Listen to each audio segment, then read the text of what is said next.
25% सेविकाओं को आरक्षण और 10 साल उम्र सीमा में छूट। तो ऐसे ही 50 साल हो जा रहा है उम्र सीमा उसका और 25% आरक्षण, तो 444 सीट का भी बहाली निकला है। 111 सीट सेविकाओं का लिए आरक्षित था, जो कि नहीं मिला है। सबसे अहम मुद्दा ये है। और दूसरी बात है कि जब हम लोग का वार्ता हुई थी, उस टाइम वार्ता में सारे बिंदु एक करके आया था कि ईपीएफ भी इन लोग का कटेगा, 500 रुपया सरकार देगी, 500 रुपया सहायिकाओं का कटेगा, तो 1000 रुपया पर मंथ उसका ईपीएफ कटेगा, जो कि रिटायरमेंट के समय उसको रिटायरमेंट दिया जाएगा, जो कि हम लोग का नियमावली से गायब कर दिया गया।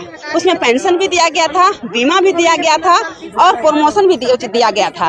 और दूसरी बात है इसमें कि ये बोनस भी बोला था कि समय समय पर आप लोग को बोनस भी दिया जाएगा। ये हम लोग को 6 मांग है जो कि सरकार तक पहुंचाना चाह रहे हैं। सरकार आंगनबाड़ी सहायिका, मिनी सहायिका, आशा को लेकर बहुत ही महत्वपूर्ण खबर आ रही, उनके बारे में बात करेंगे पूरी डिटेल, उनके मानदेय की बढ़ोतरी, उनके साथ साथ क्या है सब कुछ चर्चा करेंगे। आप सभी बहनें अंत तक जरूर बने रहिएगा। किसी भी बहन ने अगर अभी तक चैनल को नहीं सब्सक्राइब किया ICDS ज्ञान को, तो सब्सक्राइब कर बेल आइकन को दबा लीजिएगा। चलिए शुरू करते हैं, दिखाते हैं क्या है। विरोध में हम लोग नहीं हैं, बल्कि सरकार के सपोर्ट में ही है। सरकार के हमारे जो हैं हेमंत भैया, वो हमारे भाई हैं, हम उनको बहन हैं। बहन के रूप में हम अपनी आवाज को वहां तक हम पहुंचाना चाह रहे हैं। हमारी आवाज वहां तक कोई शकुनी जैसा भाई नहीं पहुंचने दिया जा रहा है। अगर पहुंचने दिया जाता तो जो अभी सुपरवाइजर बहाली में आरक्षण हम लोग का जो सरकार बना के दी, हम लोग को संविधान जो नियम कानून जो नियमावली उसमें जो दिया गया आरक्षण, तो वो आरक्षण गोल कैसे हो गया।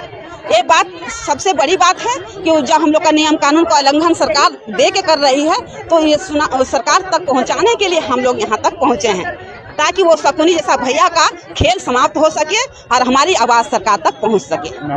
तो हम लोग का जिस समय इस मंत्री पद नहीं मिला था, उस समय हम लोग को घोषणा किए थे कि आप लोग हम लोग को सीट में लाइए तो हम सभी कुछ आप लोग के लिए कर देंगे। वैसे ही जैसे वो मंत्री बने तो हम लोग के लिए जो हम लोग को बोले थे वो कर दिए। मतलब मानदेय हम लोग को 3500 रुपया वो बढ़ा दिए, है ना।